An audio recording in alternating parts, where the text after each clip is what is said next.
Minha gente querida, muito boa noite, muito bem-vindos a todos. Vamos falar sobre a prece. É a mensagem de Pastorino no livro Minutos de Luz, psicografado por Ariston Teles. A prece é fonte de elaboração espiritual. Existem orações que chegam às mais elevadas esferas do invisível. Outras não conseguem atravessar o telhado. Orar é conversar com Deus com a linguagem inarticulada do coração. O coração que sabe falar com Deus através de seus emissários invisíveis é sempre um vaso de fé e bondade, paciência e serenidade. Toda prece encontra ressonância no espaço, entretanto a resposta resulta da capacidade de captação de cada pessoa. Nunca deixe de orar, evitando formalismo e sendo natural perante Deus.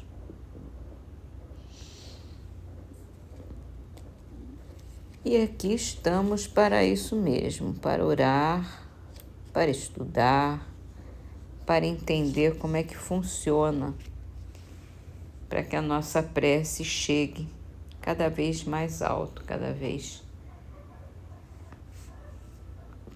com mais intensidade,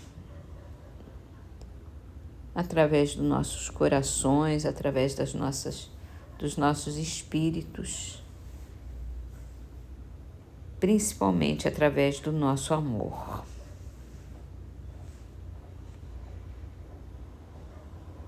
No Livro dos Espíritos, Kardec pergunta por que os espíritos inferiores se comprazem em nos induzir ao mal.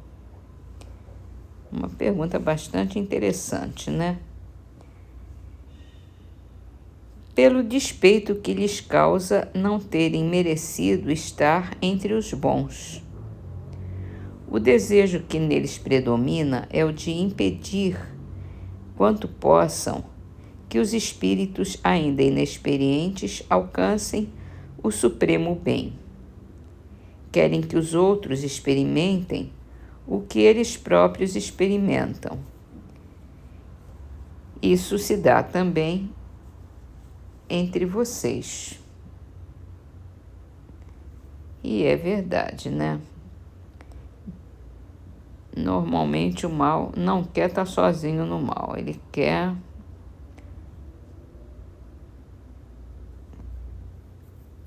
a aceitação e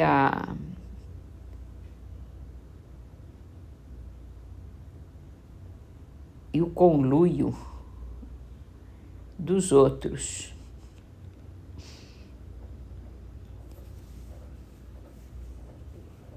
E a gente tem que pensar muito nisso quando está nessa situação em que o mal está nos chamando, está nos atraindo. E se a gente se sente atraído é porque a gente ainda tem aquele resquíciozinho às vezes resquíciozão de mal dentro de nós mesmos.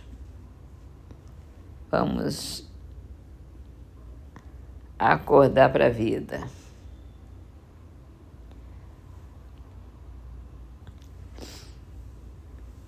No livro A Gênese,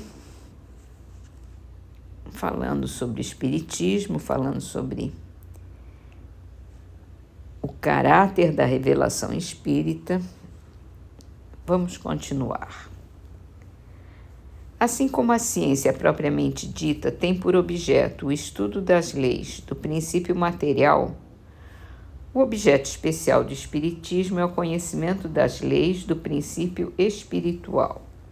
Ora, como este último princípio é uma das forças da natureza, a reagir incessantemente sobre o princípio material e, reciprocamente, segue-se que o conhecimento de um não pode estar completo sem o conhecimento do outro.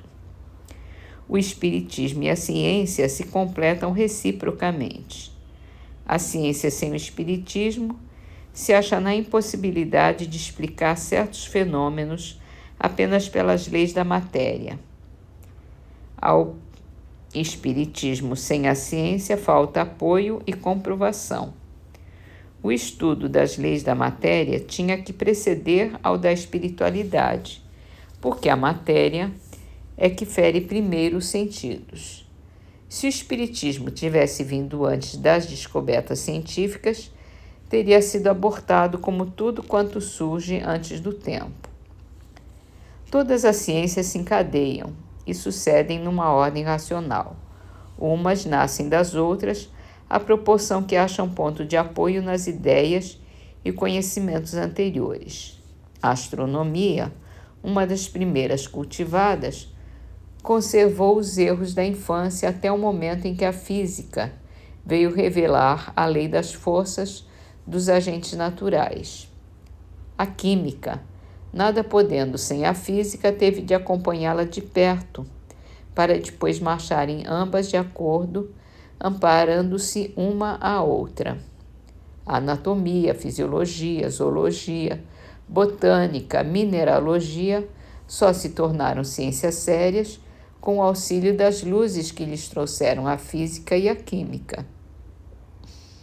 A geologia, nascida ontem sem a astronomia, a física e a química, e todas as outras, teriam faltado elementos de vitalidade.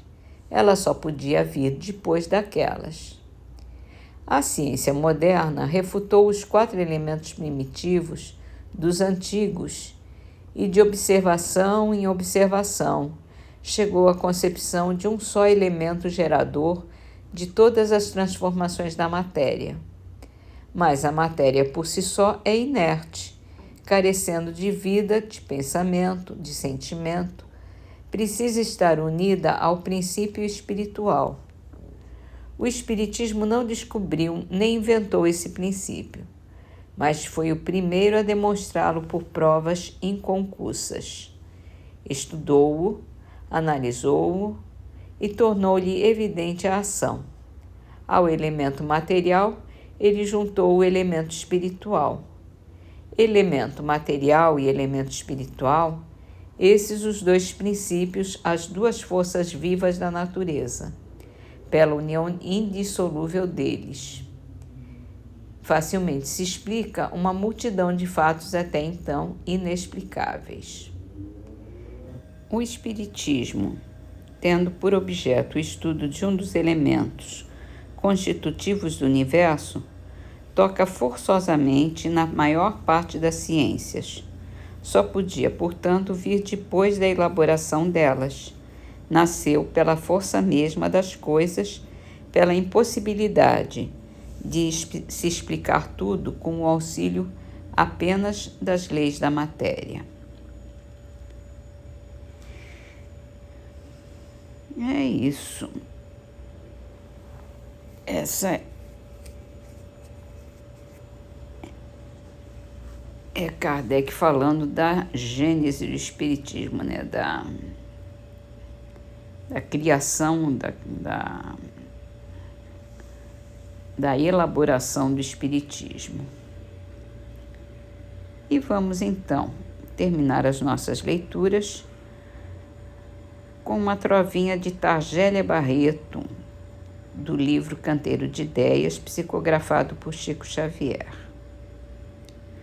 Perdoa, nada reclames, de verdugo a agressores. Anota, o chão insultado responde, abrindo-se em flores.